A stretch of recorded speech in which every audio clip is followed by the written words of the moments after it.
Alors, je m'appelle Audrey Naturel, j'ai 20 ans et je suis partie en échange aux États-Unis en 2013-2014. Parce que je crois que la sélection est assez difficile. Hein. Oui, j'ai dû faire une lettre de motivation supplémentaire, un entretien. Et c'est vrai qu'à l'époque, j'étais très jeune. J'avais 16 ans quand j'ai commencé à faire un peu ces procédures-là et j'avais vraiment pas l'habitude. Mais bon, dès le départ, c'était une expérience très formatrice, donc maintenant, ça peut toujours servir. Alors moi, je suis partie entre mon année de première et mon année de terminale en France. Et aux États-Unis, j'étais donc dans l'équivalent de première. C'est très bien passé. J'avais des frères et sœurs d'accueil, du coup c'était vraiment sympa d'avoir des gens de mon âge dans ma famille et aussi dans le lycée. Pour l'intégration, pour les premiers jours, c'était vraiment bien. Et puis on s'entendait vraiment très bien et on est toujours en contact aujourd'hui.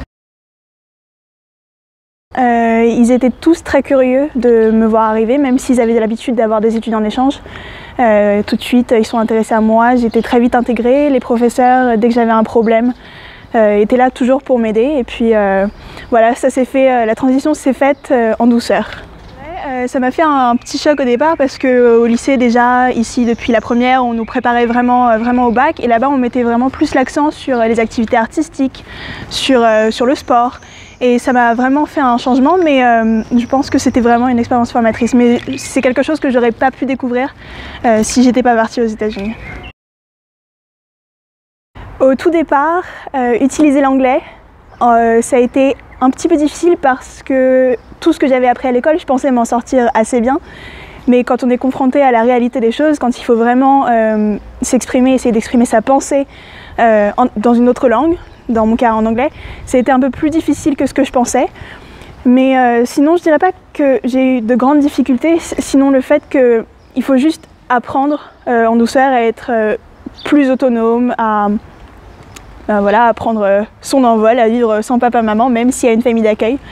Et voilà, c'est un apprentissage qui se fait, c'est pas nécessairement difficile, mais il faut vraiment faire des efforts et prendre sur soi pour faire cet effort-là.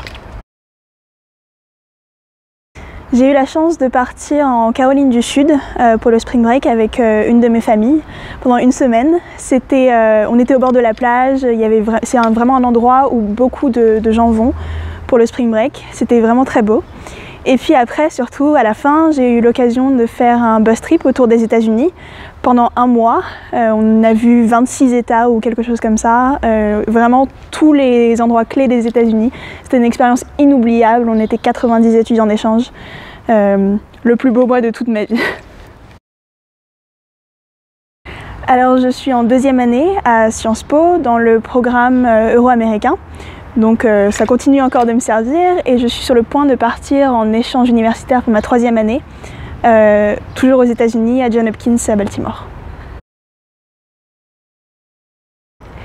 Je ne savais pas vraiment ce que je voulais faire avant de partir en échange, comme études après le bac.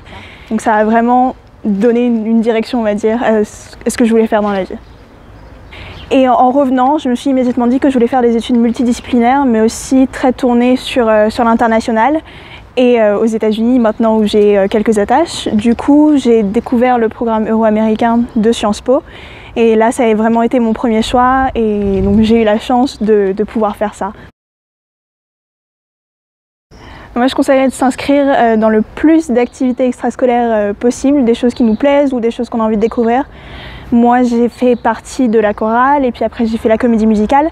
Et vraiment, c'est l'occasion de rencontrer des gens qu'on ne voit pas forcément en classe, de se faire de nouveaux amis, voilà, de découvrir de nouvelles activités qui sont typiques ou pas. Et puis être dans un club, c'est toujours un nouveau cercle d'amis qu'on peut avoir. Donc c'est vraiment bien pour l'intégration. Je voudrais remercier le district Rotary 1770 et mon club Rotary parrain, le club de Chelles, qui m'ont tous les deux permis de partir pour cette merveilleuse année qui a vraiment changé ma vie. I'd also like to thank my host Rotary district and my host Rotary club in upstate New York for this opportunity, for hosting me and for changing my life. Thank you.